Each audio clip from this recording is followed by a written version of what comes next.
BBC تقرنيا دحر إسراد آي كجمريو نكتكتاتلنا نعدم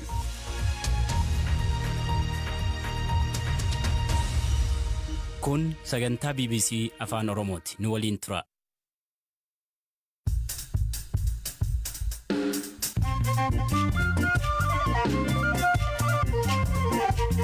Akkam jirtu dhaggeeffattoota keenya tamsaasni BBC Afaan Oromoo Naayiroobii irraa kallattiin isin bira ga'u eegaleera.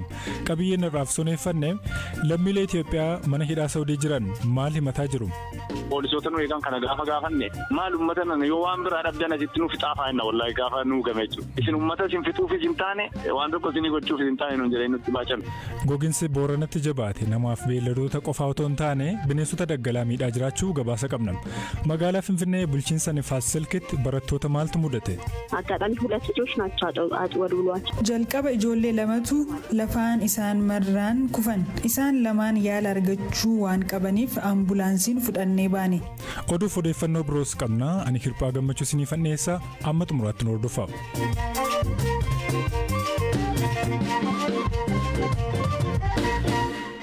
Magaalaa Finfinnee kutaa bulchiinsa Nifaas Silk keessatti barattoonni mana barumsa sadarkaa tokkoffaa Haannaa ciree osoo nyaatanii tasawuf wallalanii kufuun mana yaalaa seenan. Hedduun isaanii yaala argachuudhaan gara maatiitti deeffamaniiru. Itti gaafatamtuun waajjira fayyaa Nifaas Silk Qirsinash Dagguu haala ture akkanattiin BBCtti himaniiru.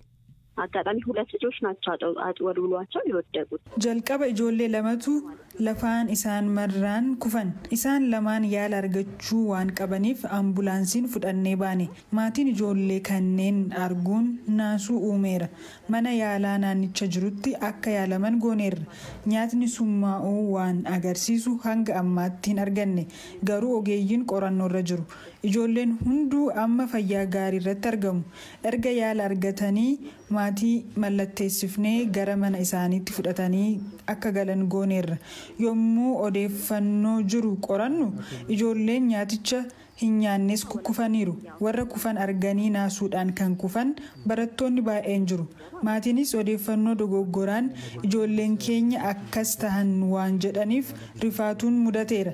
Ergasii yaalii erga argatanii fayyaa ta'uu isaanii erga baranii buufata fayyaa galateeffachuun fudhatanii galaniiru. አመስግነው ጤና ተቋማት እናመሰግናለን ብለው አመስግነው ሄደዋል. Aadde Qirsinash nyaannii fi dhugaatiin har'a mana barumsichaatti barattootaaf dhiyaate samuun isaa fudhatamuudhaan qoratamaa jiraachuu himan. አሁን ላይ ሳምፕልም እንዲወሰድ የጠጡትን ነገር amma waan isaan nyaatanis dhuganis samuudasaa fudhannee qorannoon akka gaggeeffamu gooneerra. Amma bu'aa isaa eegaa jirra. Hanga ammaatti buufataalee fayyaa hundatti yaalii kanneen argatan fayyaa gaarii irratti argamu.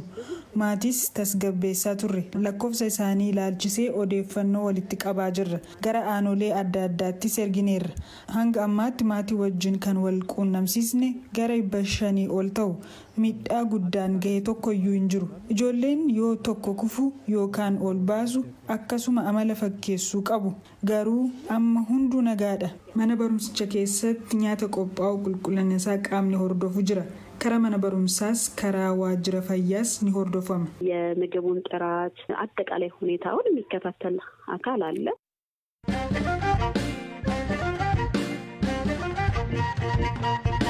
Kantiibaa ittaanaan magaalaa Dasee Saheed Yusuf Bilbilaan gaafannee hidhattoonni TPLF magaalicha hin seenne jedhan. Har'a dhukaasa hidhattoota TPLF gara magaalichaatti dhukaasaniin lubbuun nama tokko darbuu Saheed himaniiru. ዛሬ መንግስት ጥላት ገብቷል የሚል አልዋልታ har'a oduun maddisaan beekamne uummata keessa faca'uun uummatni jeeqamuun gadhiisanii ba'aa turan. Haa ta'u malee dargaggootni magaala keenyaa humni ittisaa uummata tasgabbeessuun amma magaalichi tasgabbii qaba. Humni weerartuu TPLF magaala keenya hin galle garuu oduu galaniiru jedhu dhagahamnaan uummatni gariin fiiguu jalqaban. Lammaffaa immoo humni ittisaa walakkaan dirqamaaf konkolaataan yeroo socho'an arganii diinni galeera jechuun uummatni baay'een bahanii ture. Daseerraa fageenya kiiloomeetira 10 booruu bakka jedhamurradha waraanni kan jiru. Booruu meedaa laashaa fi adda baay'ee irraa duubatti deebi'aniiru. Humnootni gidduutti citanii hafan akka jeequmsaaf ta'uuf bakkaa bakkatti dhukaasa dhageessaa turan. Isaan ammoo guutummaa guutuu humna raayyaa ittisa biyyaan barbadaa'aniiru. Humni raayyaa ittisa biyyaa dabalataan magaalicha galaa akka jirutu himama. Kantiibaan magaalittis Ammatti humni ittisaa ga'aan magaalaa keenya jira. Dargaggoonnis ba'uudhaan magaalaa eegaa jiru jedhan. Humna ittisaa ga'aatu jira. Dabalataan uummatni magaalichaa bahuun magaala eeggataa jiru. Bu'aa gaariin addatti galmaa'ee fakkaata. Gara ganamaa humni citee hafe dhukaasaa turan. Odeeffannoo humna ittisaarraa arganneen humna citee dhokatee hafe qulqulleessaa waan turaniif sagaleen dhukaasaa ture. Amma sagaleen meeshaa waraanaa guddaan bakka adda addaarraa dhagahama. Har'as meeshaa waraanaa guddaan gara magaalittiitti dhukaafameera. Kanaanis namni tokko du'eera. Bakka buqqaatotni jiran irratti xiyyeeffatanii kan dhukaasan. Deddeebiin garuu ni dhukaasu. Har'a rakkoon kun osoo hin mudatiin dhaabbileen hunduu tajaajila kennaa turan. Amma garuu uummatni reefu tasgabbaa'uu jalqaba. Bor gara tajaajilaatti deebi'uu jennee abdanna. ነገር ግን ከነገ ጀምሮ መደበኛ ስራ ይቀጥላል የሚል እምነት አለ።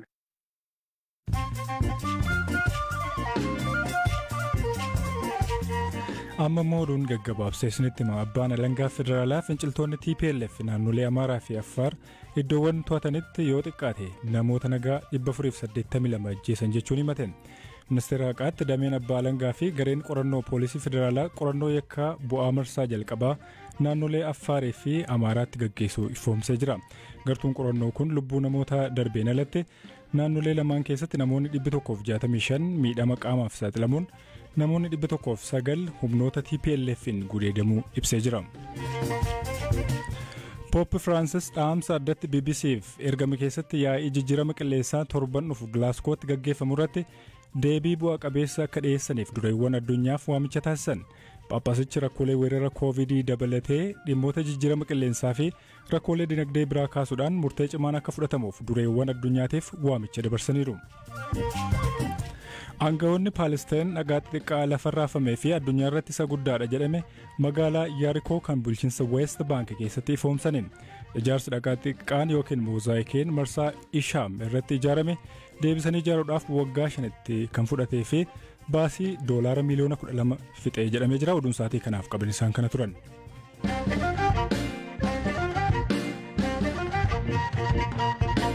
Gara qabiyyee sattaanutti yoo ceenu lammiileen Itoophiyaa manneen hidhaa Saawud Arabiyaa keessatti rakkachuu himataa jiru. Hidhamtoonni kunneen karaa miidiyaalee hawaasaa iyyachaa turan. Garuu wanti isaaniif jijjiirame akka hin jirre himatu. Mootummaan Itoophiyaa lammiilee 40,000 ol gara biyyaatti galchuu beekseera. Haa ta'u malee namoonni mana hidhaa keessa jiran kunneen imbaasii Itoophiyaa biyyattii jirutti iyyatanii gargaarsa soomaan argannee jedhan.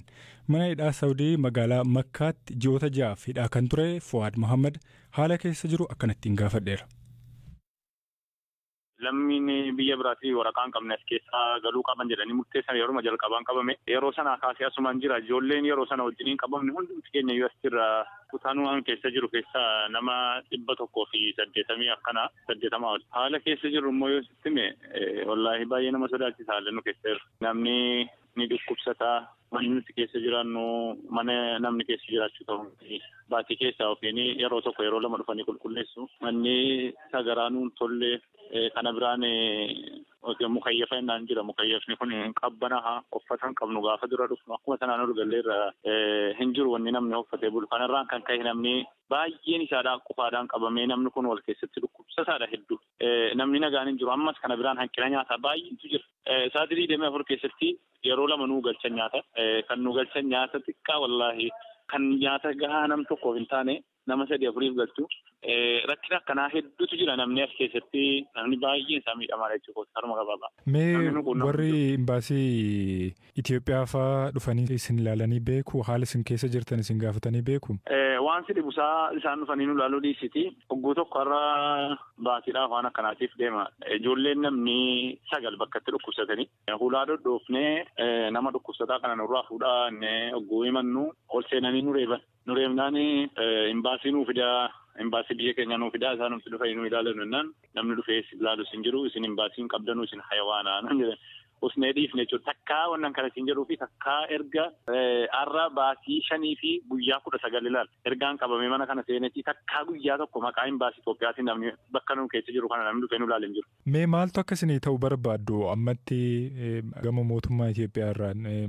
Waan kana utuu ilaalchanuu godhee asii nu baasee Wallaahi amma dhugaa dubbachuudhaaf amma gara booda gara lachittuu waan godhamne yaa rabbi asumatti waan tokko nuuf itti argaa jechuuf dhageenya wallaahi dhugaa yoo dubbanne jechuudha. Maaliif yogguu nuti as keessatti yeroo tokko ilmi namaa gaanii nyaatanii dhugaa gaafa dararamnee warra ammaa poolisoota nu eegan kana gaafa gaafanne maal uummata nana yoo waan biraa dhabdan asitti nuuf xaafaa jenna wallaahi gaafa nuu game jechuudha. Isin uummata isin fixuufis hin taane waan tokko isin gochuufis hin taane nuun jedhee nutti baachan waan si dhibusaa jechuudha. Ammas wanni nu mootummaa keenyarraa eegnu namni asitti dhumu kun lammii isaati maal nuffee waan fedhe yoo ta'e seeraan ala biyyaa baanus biyyi nuti itti waamamnu hin jiru biyyuma keenya malee jechuudha. Ammas kan nuti irraa eegnu mootummaa keenyarraa lammii kanaaf adaraa yoo sagalee kana dhaga'e uummata kanaas keessaa akka nu galchuun jedhan.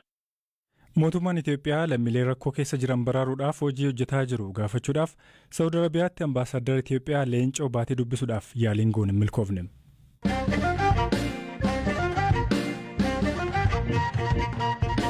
Qabiyyee keenya taanuun paarkii Booranaa keessatti bineensota hedduun sababii gogiinsaan rakkoof saaxilamaa jiru. Keessumaa Goljaan hanqina bishaaniif nyaataaf saaxilamaniiru. Paarkii kiiloomeetira iskuweerii 310 ol bal'atu keessa gosoota simbirrootaa 286 oltu jira. Isaan keessa gosti simbirrootaa 4 godina Booranaa qofaa keessatti kan argamanidha. Leenca, sattawwaa, arba, farree diidaa dabalatee bineensonni hoosiftoonni gosti 46 ol paarkicha keessatti argamu. Habtaamuu Xababuu itti gaafatamaa paarkichaa obbo Nugusee Waataa gaafateera. Bonni kun deddeebi'ee yeroo hedduu akka dhufu akka uumamu hin beekama.